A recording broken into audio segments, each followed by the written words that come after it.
Welcome to Dating Log, the podcast that records the ups and downs of dating in your 30s and beyond. I'm your host, Wyndham Juno, and this is episode 19, Marriage is Overrated. Our next guest is a seasoned dater. He's been on the market for 12 years after being married for nearly 30. Unlike some of our other guests who are still figuring out what it is exactly that they're looking for, Todd's got a full list of what he wants, including some non-negotiables. We talk about dating post-marriage, knowing what you want, and dating sober. Here's Todd. My name is Todd. I'm 58 years old and I live in Lincoln, Nebraska. I'm a straight male, obviously. I'm a male, I'm straight. I met a woman when I was 20 and we ended up being married or together for about 27 years. And then I divorced about 12 years ago. I have two children and a stepson. They're all three adults, former stepson from that marriage. They're all three adults and have moved out. So I'm a 58-year-old single guy who lives alone, who's been divorced for about 12 years. And so that's where the dating started, I guess. So should I dive into that? Yeah, I would like to know, since 12 years ago, how have you been meeting people? Which are you using any apps? Are you using matchmakers? Are you going on blind dates? What has been your journey? I would say all the above. Probably I can't remember which dating app I used first, but it was probably Match.com. And I just remember after getting over the trauma of a divorce, because it's really hard, obviously, I was kind of seeing dating as an exciting thing. I was really excited to get out there and meet new people. And so I think I started a Match.com account. I met some cool people.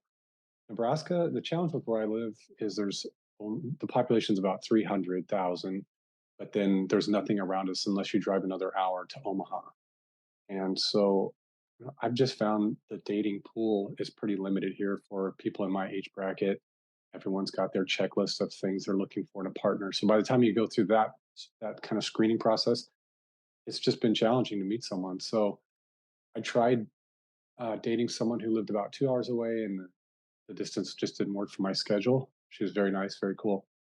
And then I actually met someone just randomly in a bar one night that turned out to be one of my best friends. We dated on and off for about 2 to 4 years. I can't say exactly how long, but I think we were both wanting a very casual kind of, I think we were both sort of nervous about jumping right back into a serious relationship, but that's what we did for all purposes. We were an exclusive couple, and she was very cool, and we had a great couple of years together.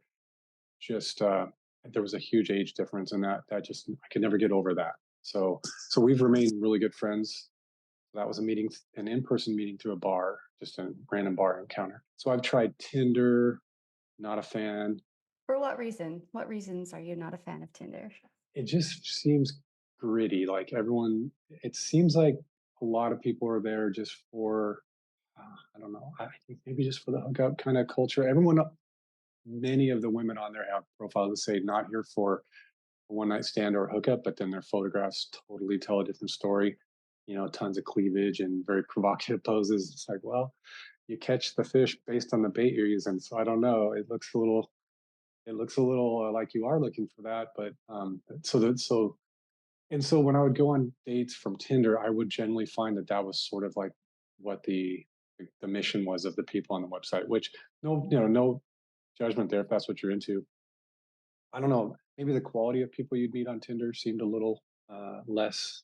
You just didn't meet what I would what I was looking for, which is hopefully a stable adult, reasonably grounded person.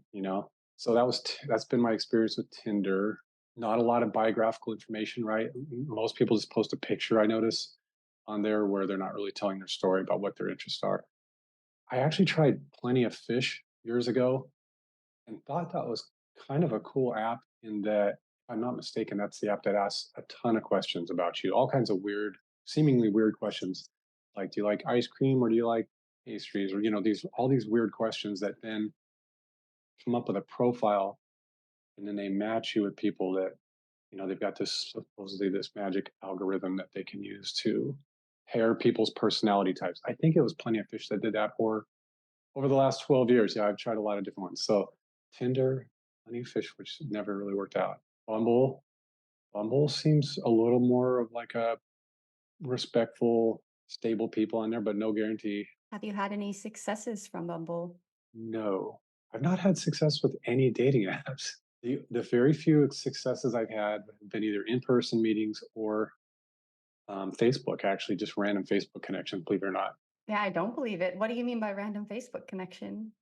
People just Facebook message me, or they'll send me a friend request, and then I'll get a message shortly thereafter saying, "Oh, I never do this, but you seem like a nice person," that kind of thing. And in terms of, I mean, you just said, I've had no success on the dating apps.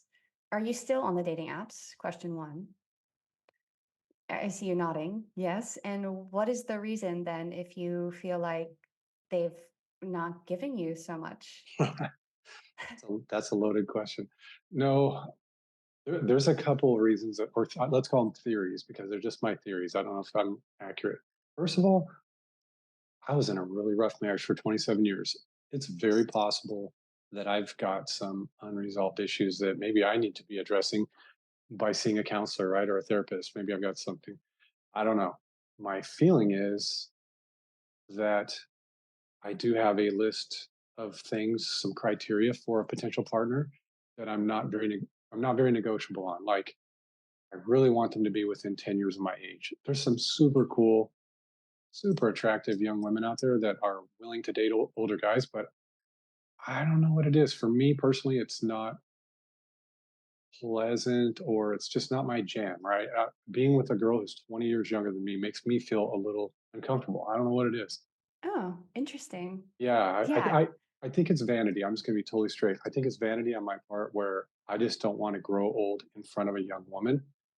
And and I think that from 0 to 40, maybe even 50 if you're lucky, you just get you just improve with age. You don't really get too rough looking, but then after 50, I feel like you peak and now you're on the downhill slide. So if you're dating a woman who's coming up in the world, and she's looking great, and she's 30, let's say, or 40, she's going to look great for like another 10 or 20 years at least before she even starts to show aging.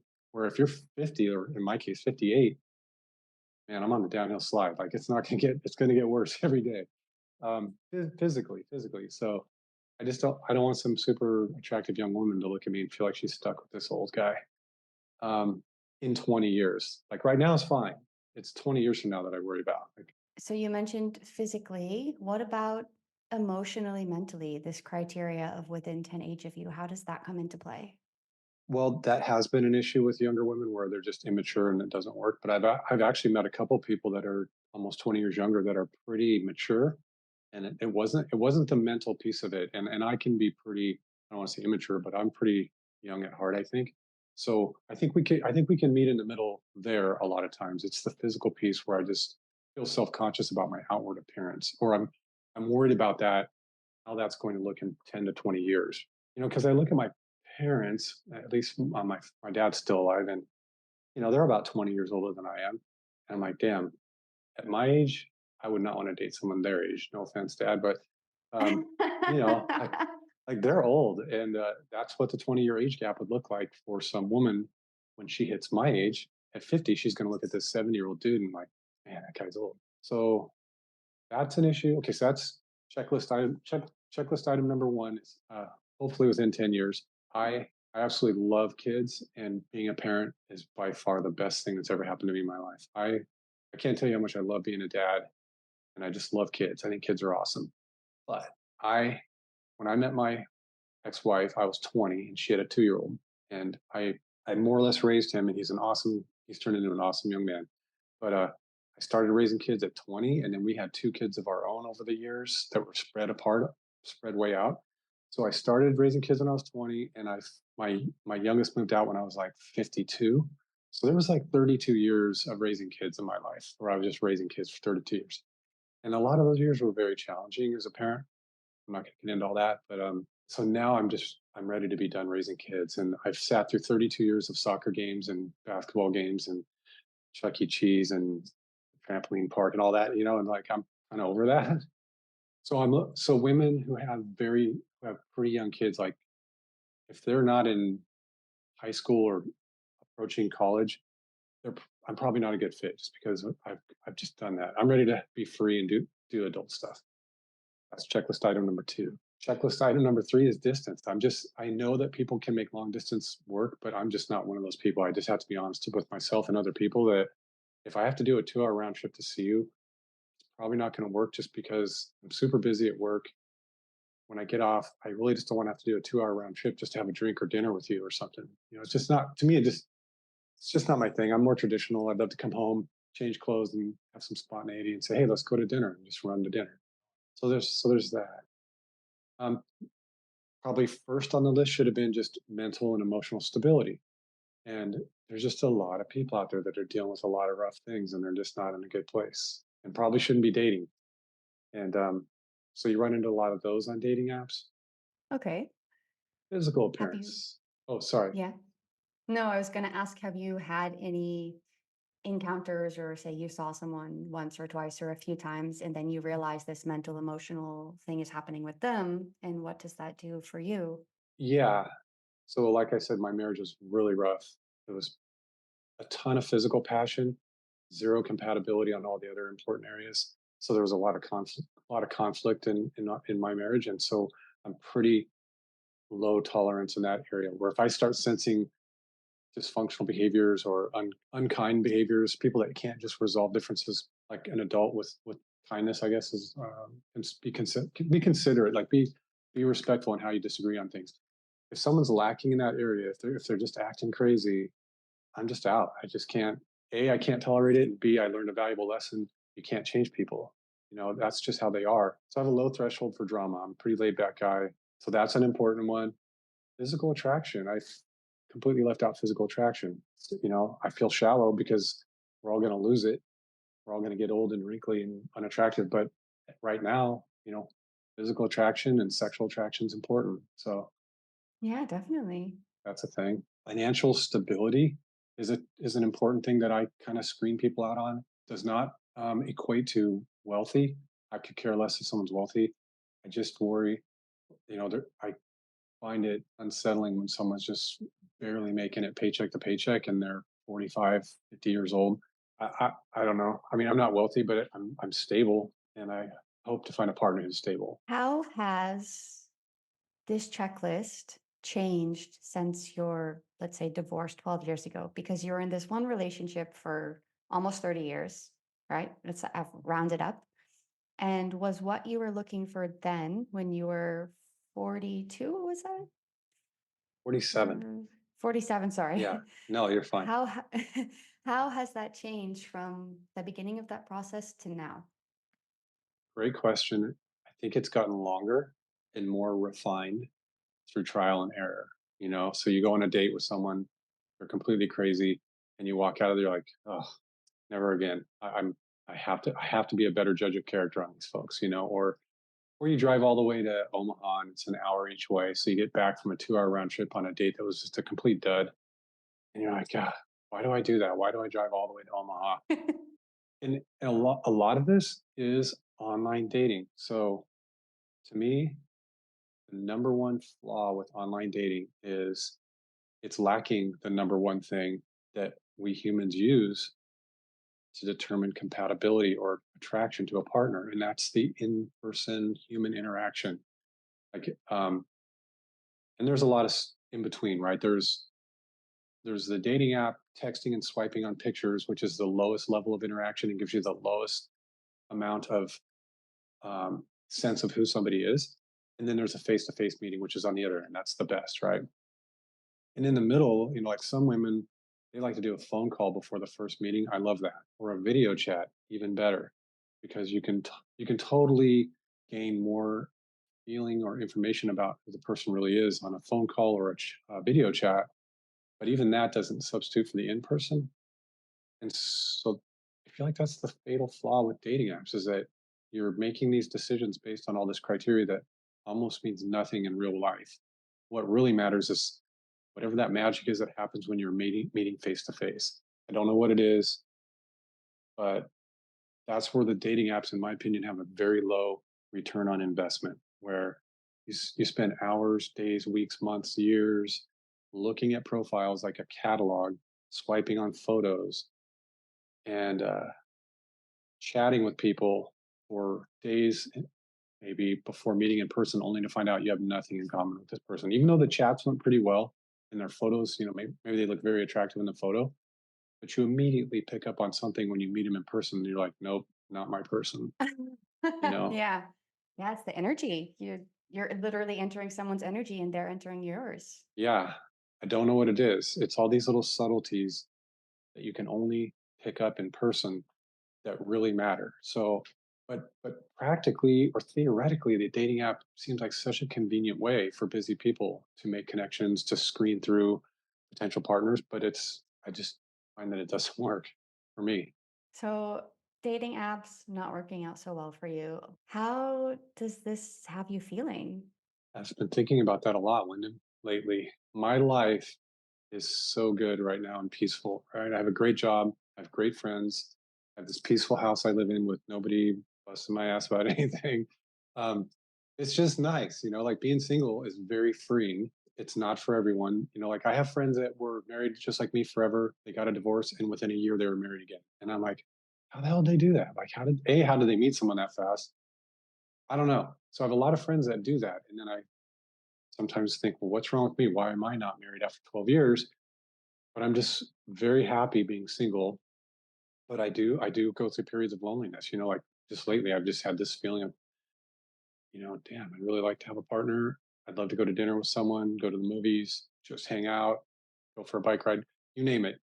Like they say, most things are more fun when you have a companion to do it with, right? So it's got me feeling that way. Just on occasion, I feel lonely, but I also feel like the longer you are single, and my aunt, who's been single forever, she's like 70, 80 years old. She's always said that she's been single her whole life.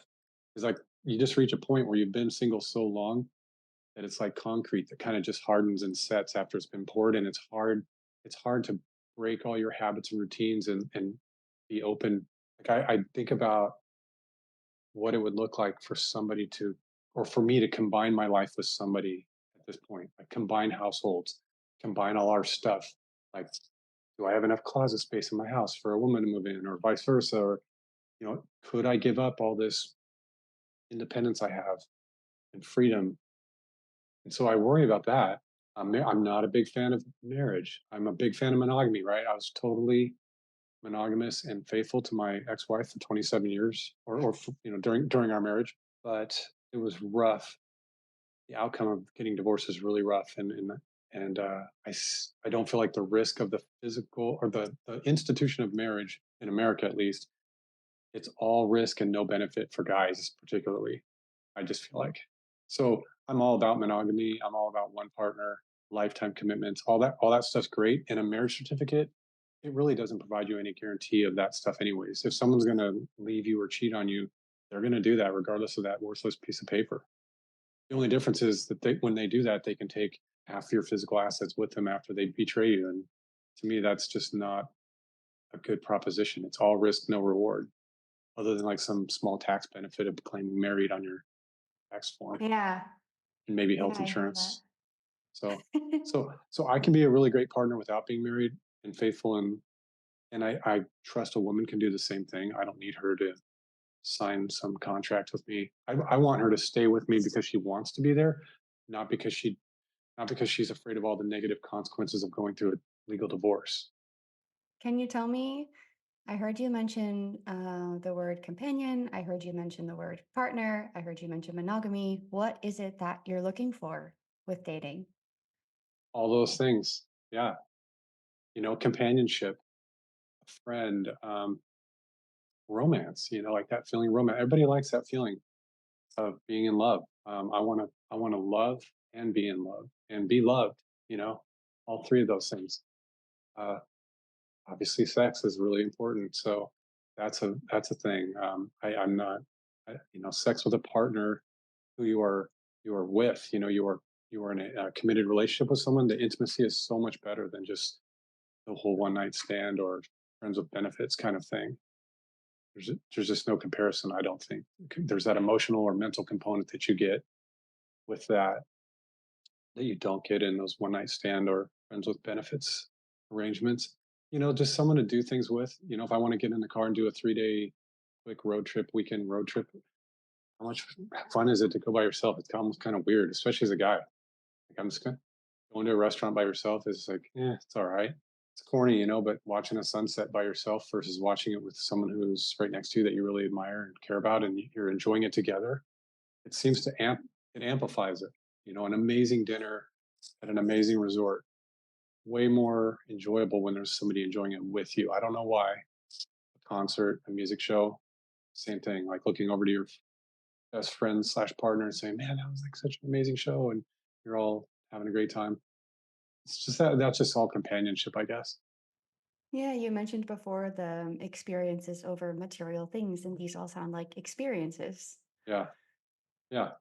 So all those things. I think there's something to be said too that term, "Oh, I'm looking for someone to complete me," gets bashed, right? It gets criticized a lot because everyone says, "Oh, no, no, you should come into a relationship whole," and then the two of you complement each other, and that's probably true. But probably one of the best relationships I've ever had, there was just something about that partner that I felt brought the best out in me, and it brought something out in me that doesn't come out by myself that I just really love. Like she made me feel better as a person. And I think she felt the same way, like she would express that same thing. And the opposite is true. In my marriage, and this is not a slam on my ex-wife, we were just a terrible match, but she's a great match for someone, just not me. But we brought out I definitely was my worst self during my marriage. I was super unhappy with that person, and it just brought out a part of me that was really bad. The reverse is true though too. Like if you find a really great partner who's good for you, I found it brought out the good, like parts of me that I didn't even know I had, maybe. So that was pretty awesome. Yeah. What are some of those parts that came out? Maybe more carefree, more laid back, less serious, a little more playful, maybe, or goofy. I can be way too serious on my own. Left to my own devices, I can be way too serious. And so with the right person, they kind of push me out of that comfort zone a little bit. I'm also adventurous, but I'm not good at initiating adventure. So I'm down for just about anything someone suggests. But I'm not necessarily the instigator. So I kind of need a kick in the ass to do something. But but I'm a great partner. If you get me going, I'll do it. Let's go. So that was something I think that person brought out of me. I'm very structured and I'm very routine in my life, and that serves me well in a lot of areas. But you need a little spontaneity too and adventurousness, and a partner sometimes can help me bring that out. I'd like to know, you mentioned looking for, yeah, this companion, this partner. You mentioned loneliness. You mentioned, the longer you're single, the harder it is. And you also mentioned really enjoying your freedom. So, how does this lifestyle you're leading now with the freedom and doing your own thing and feeling really good about yourself, how does that work with dating, which seems to be, if I'm hearing correctly, mostly frustrating at this point in time? How can you weave those things together and have the life that you want? Yeah, I think it's a balance. I think it's again finding that person that's compatible for you, who's looking for something similar. Like the one relationship I can think of that's probably been the most enjoyable and compatible, the person, she also wanted a certain degree of independence. Like she needed some space. And so we lived apart. We had our own places nearby. We spent most evenings together. Some evenings she would stay the night, but not all. And so I think we just had that option, that's physical and emotional freedom as needed, right? So maybe marriage is just such an all or nothing proposition where if you're single, you're single. And if you're married, you're totally married and there's no in between, right? So your lives are totally enmeshed when you're married and you're under the same roof and under each other's feet every hour of the day, or you're totally single. Well, I think there's a lot in between. Like, I think, especially these days, more couples are opening up to the idea of separate residences nearby. And I'm not saying that has to be that way. I could cohabitate with someone. I did for 27 years, but it's kind of nice. Like there were just some nights where she just needed to be on the couch by herself, with her dog or whatever. And I was like, oh, that's totally cool with me. I'll go out with my friends or hang out and do my own thing. And so I think it can work.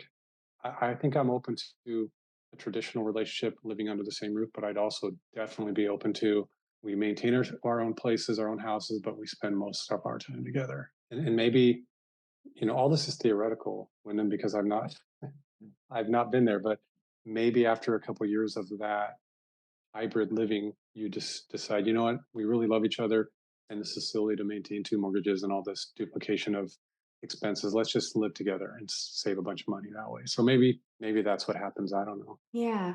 How does your age and location come into play with dating? At the beginning, you said there's like 300,000 people here. Yeah, neither are good, right?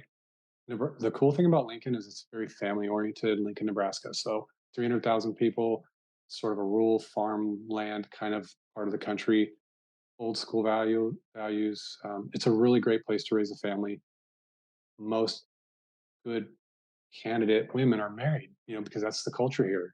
It's not a single life culture like Los Angeles or New York or Atlanta. It's a family, get married young, have kids, go to soccer practice every day on the weekends, and go to church and grow old together. That's Lincoln, Nebraska. So there's just not a ton of single women out there, in my opinion.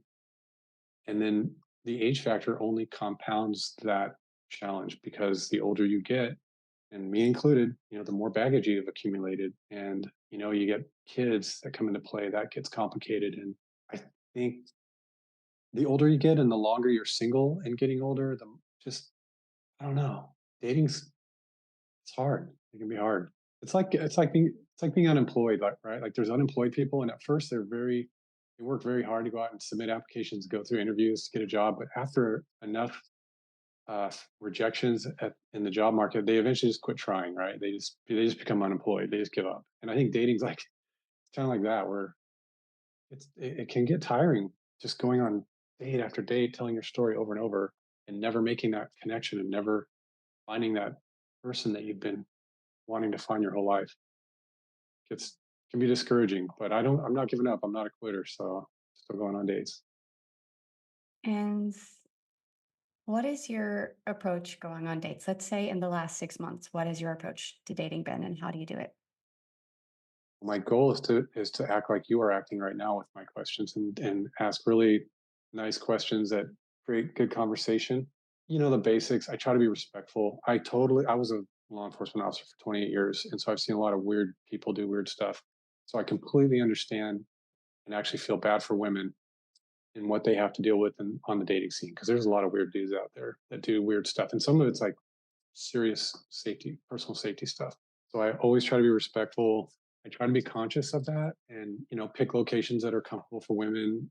Give them the choice, not be too. I don't know. I try to give women a lot of the choices in that area, just so they feel comfortable on the date. Try to keep it casual, just knowing my track record of how unsuccessful I've been.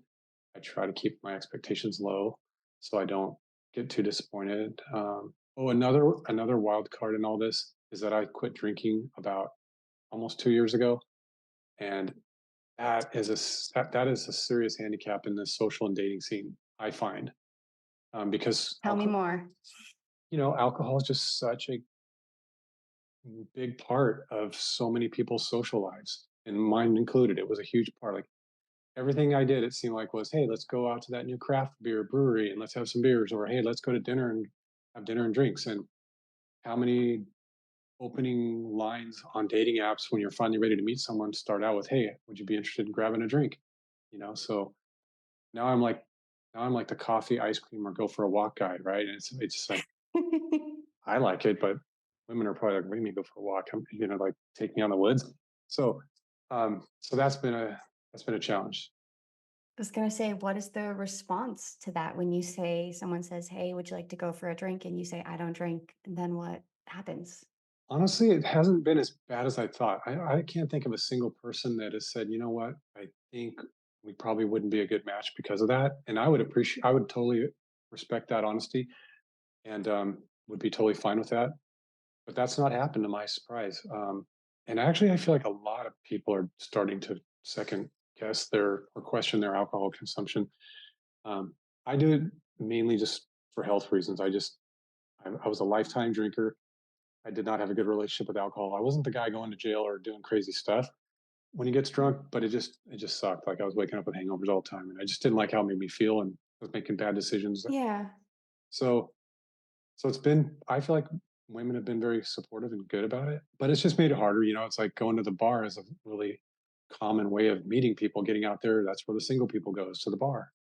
Well, I don't go to a bar where do I go to meet people now? The gym would be a good place. Yeah, the gym's probably a good place, but I hate working out in commercial gyms. I love working out, but I hate gyms. The culture is just totally gross for me. I don't like it. But so I do need it. Maybe that's an area I need to work on. Is where is a good place to go? Going down a rabbit hole. I don't even remember what your question was. Sorry. Well, setting up the date, like the first date. How do I Yeah, yeah. How do you set approach it it? up or approach it? Yeah, just try to be myself and be casual because I want to be I want to put on a good presentation of myself. I hate to use that word. That's not the right word, but I want to show up in a good way, and make a good impression. But I don't want to be phony either. Like if they're going to be into me and we're going to be together for a while, they're going to eventually see the real me. So the sooner they see the real me, the better. So I try to show up that way. I'm probably way too cautious or reserved because I probably have this belief that there's a 90% chance it's not going to work out. So that might be a hindrance to me. I might be showing up a little. You're showing up already with a like failure stamp. Yeah, maybe that's a thing. I love to learn about people, but being a former law enforcement person, I do hear from time to time that my communication style, at least on the first date, can feel like an interrogation or like a Oh job, shit. the job interview. And this is so corny. God, I hope none of my, especially my guy friends here ever hear this podcast. But um, there's a podcaster named Logan Ury. Have you ever heard her stuff? No. She wrote a book, I think, called Fuck the Spark, I think is the name of the book. And her whole thing is how to successfully meet your life partner, right? And she goes into all these things like, hey, people place way too much emphasis on the spark and the chemistry Ah. because even in the best relationship, that stuff wears off after the first couple months to the first year or two. And then what really matters is this a person that's going to stand there and be there for you when you get a cancer diagnosis or you lose your parent and you're going through the difficulty of a mom passing away and having to work through all that, is that a person that's going to show up for you and be there for you? And is that a person that is kind-hearted and when you have a disagreement, they approach that disagreement with you in a way that they still love you and they want to truly find a way to work this out together and not just win the battle at all costs and crush you. So, anyways, her podcast is actually very interesting, and one of the things she talks about is, for God's sakes, like don't make these first dates a job interview.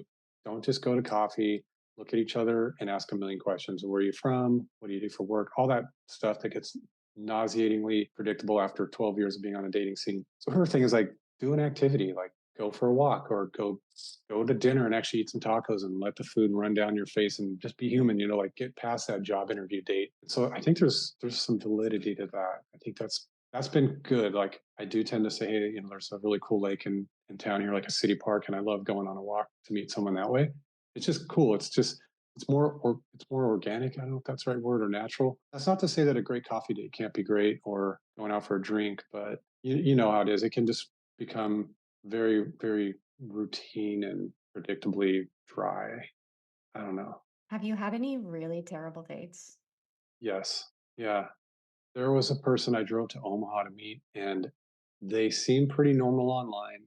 They looked pretty nice online, and we agreed to meet at a sports bar that they suggested. I didn't know the area, so they suggested this sports bar. So I get there, and I'm in the lobby waiting, and I just look out in the parking lot, and I see this woman approaching, and she's a mess. Like I'm just gonna be honest, like she looked like she just pulled a kind of like a dress, but kind of like a bathrobe out of a box. That it was just her hair was disheveled. She just looked like she was a mess.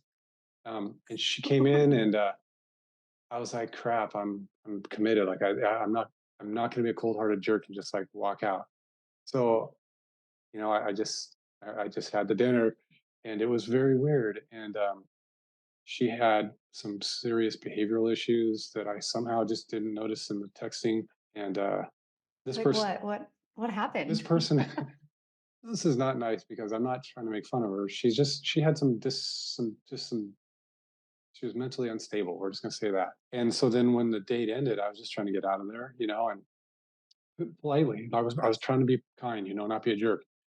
And then like the full court press came on about other stuff, like, "Hey, you're not even gonna do this with me," and I was like, "Whoa, no, I'm not." And it was very weird. It was very strange. So that was a weird one. It's sad. I've been doing this so long that this stuff is actually starting to fade from my memory. Can you tell me about a really great date that you've been on? Yeah, like one was very spontaneous, and we met for coffee, and then like 30 minutes into it, it seemed really fun, and we ended up, hey, let's just go to the zoo. So we just went to the zoo, and then the zoo was awesome. We're like, hey, well, let's just go to dinner, and then the day just kept growing, and it turned out it didn't work out, but that was a fun date. Yeah, I don't know, that was fun. It sounds fun. Yeah, yeah.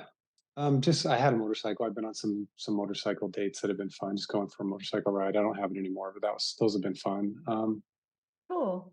That's different. Yeah, I like doing stuff. That podcast I mentioned had some really good points. Like I love going to like an escape room. You can learn a lot about a person's personality in one of those things, and that might be a bit In one much. hour. Yeah, right. Like some people have zero problem solving abilities, and it's like I don't know. Like their common sense is completely not here. That's so bad. You should not use that to screen out potential partners. But I mean, an escape room to partner screenings actually sounds like a pretty okay idea.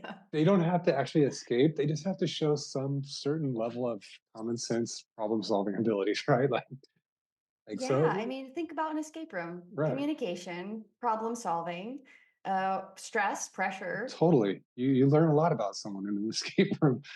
Dead serious. I'm actually not joking. It's kind of funny. So I wholeheartedly believe you. And then I was thinking, why have I never done this? it's a big turn on when you get into an escape room with a woman and she's just kicking ass, like super sharp and smart. You're like, I'm so turned on right now. This woman is so smart. Yeah, it's a turn on. That's awesome. I like this idea also as a first date. Yeah, I've done that. It's been fun. Dang, Okay, cool. okay. I'm gonna just really open up to you with something very vulnerable, but this is probably the most awkward date. Is I had a surgery a year ago, and it was uh, it was like a surgery that you don't want to have to go through. A guy might have to have. Let's just say that. Um, so, anyways, like a month or two later, I meet someone online that looks like a really nice person, and we start chatting. We match, and early on, I'm like, I kind of feel like I've met this girl before. And when you're on dating sites for 12 years and actively dating for 12 years in a fairly small town, you're going to run into someone that you've run into before, right? So that's what my brain was thinking is, I think I dated this woman or went on a date with this woman before, maybe. And she's like, no, no, we've never met. I'm like, okay, I just feel like I've met you before. So we go to our first date over drinks and dinner or something. And sure enough, man, when she shows up in person, I'm even more convinced I've met her before. But she's like, no, definitely never met you. And then so she starts asking the regular questions like, what do you do for work? And my work is kind of unique. So when I described the work that I do, she immediately had this look on her face. She's like, now I know how I know you. She goes, Oh, I was your nurse like a month ago. And I'm like, oh my God, it was so embarrassing. So yeah, yeah, it was embarrassing. surprise. And you were like post surgery, kind of out of it. Exactly. Like they drug you up in surgery. So my memory was not good, but it was good enough to know that I'd seen this face before. And they were very kind to me at the time. So I knew I had good memories of this person. Um, but anyway, she was super nice and very, very sweet gal, but there just wasn't a connection for whatever reason. That Mm, was kind of embarrassing and awkward, that would have been a way to meet someone. right? Well, she certainly knew what she was getting herself into, I guess, physically. She'd seen me at my most vulnerable point. So yeah, Hate that's, you. that's, Yeah. that's probably way too much information for your podcast. You'll probably have to edit that out. No, not at all. I like when people open up and share the stories of things that, really touch them or inspire them, or alternatively, things that really, shut someone down or make them feel hopeless or lost. You mentioned loneliness in the beginning, and this is a theme that comes up a lot with people I'm interviewing. At some point, and I think you even said it, you get to a point you're just like, well, it's working for them. Why is it not working for me? Yeah, that's actually a good question. Why do you think it's not working for you?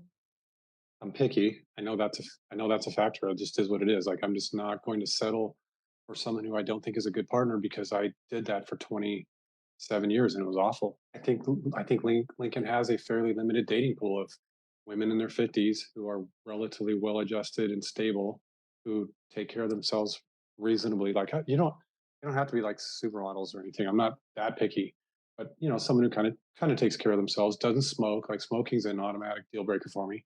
Drug addiction, no. Alcoholic, no. Like you can drink, you can even like I don't care if someone recreationally smokes weed once in a while. That's not a deal breaker for me. But like those are things I don't know. Like when you factor in the distance, the age requirement, being financially responsible, not rich, being emotionally stable, not having super young kids, not not being separated or fresh out of a divorce with a crazy ex that still hasn't gotten over all of that. I just don't want that drama in my life. Those are just narrows it down, and maybe of the 100% of people you meet, that narrows it down to like 2 to 3% of the people you meet are probably going to be candidates.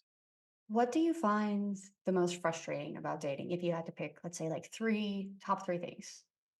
Probably just that return on investment thing I mentioned earlier, where when you compare the amount of time, energy, and money you put into going on dates, and the fact that you get almost zero return on that, that can just get frustrating. It just feels like you're knocking on the wrong door all the time. That's about it. I mean, okay. The other thing is the thing I really dislike most about dating. I really don't like letting people down. Like I'm a people person. I'm a people pleaser to a fault. And if you meet someone, you have to be willing to open up a little bit and try it out. You got to test the waters a little bit. And when you start testing the waters, meaning you decide to go on repeated dates over time, and hey, maybe you even become intimate and you have sex weeks or months into it. That's a natural thing. It's still all part of the feeling out phase of kind of getting to know that person. And then after getting to know them for days, weeks, or months, at some point you just kind of feel like, you know what, this just isn't the right match. And when you tell someone that, sometimes you get some pretty extreme reactions. I don't like that. Like that conflict part of it, I don't like. I don't like hurting anyone's feelings. I don't want anyone feeling devastated or crushed because of something I did. So I don't like that part. I think it's just a risk of dating, but some people deal with it better than others. Some people just go bananas when you tell them, hey, I've enjoyed meeting you, but after getting to know you a little bit more, I just don't think we're a match. It's not you. Like we're all puzzle pieces on the table. And just because two puzzle pieces don't happen to fit each other doesn't mean that either one of the puzzle pieces is bad. But that's some people just don't see it that way. They just see it as a personal rejection and they get really angry. And I really don't like that part of dating. I can imagine. Yeah, it's a drag. On the other end of that spectrum, what are you finding the most enjoyable about dating? I just love learning things and I love meeting people. I'm just a people person. So it's just cool to meet different people and hear their stories. And, you learn something from everyone. When I listen to some other person's story, it might validate a feeling I had, or it might challenge a feeling I've had or a belief. And it might make me think about things a different way. I've made great friends. I've made some great connections and friends from it, even though the dating part didn't work out. So I like the excitement of meeting new people and learning new things. And you do get that out of dating. It's better than sitting at home watching Netflix. Okay, final question. Do you have any advice or words of wisdom you want to leave other listeners with? I feel very apprehensive about that because you're asking a guy who hasn't been able to figure out dating for 12 years. So what position am I in to give people dating advice? Just be a good human being because shit comes around back on you if you're not. Like, karma is real, and just treat people. And I say this, and I'm sure there's times where I haven't treated people the way I should have. So I'm not saying I'm perfect, but I would just say treat people with respect and kindness and just be yourself, be a good person. And if it's meant to happen, it's going to happen. If you're a woman, for God's sakes, be safe. Sometimes, as a former cop, when I go on dates with women, they're not like they'll pick a spot to meet and it's like a remote trail to walk. And I'm like, you're crazy. You're lucky I'm like a normal guy, but there's some scary dudes out there. And I have female friends on the dating scene, even in little old Lincoln, Nebraska, that have shared some experiences with me that were for a woman, I'm sure were really terrifying, and I feel bad that women have to put up with that crap. And dating's hard enough as it is. And to be a woman and have that stuff. So I would say, but aside from being safe and being a decent human being, you know, maybe just maybe just accept that just because someone's not a fit for you doesn't mean that you failed, if somebody says, hey, I really liked meeting you, enjoyed it, but I just don't think we're a match, don't take it personal, because there's a million women out there that would meet me and say, you know what, I don't think you're my guy. You're just not a match for me. But I know I'm a decent human being. I know I have a lot to offer. So I think just understanding that too.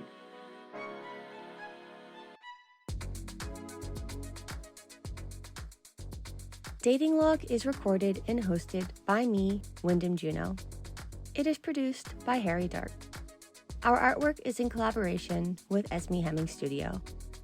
Season 2 is in full swing, so if you'd like to be on the show or know someone who could do with a dating log intervention, then send us a message.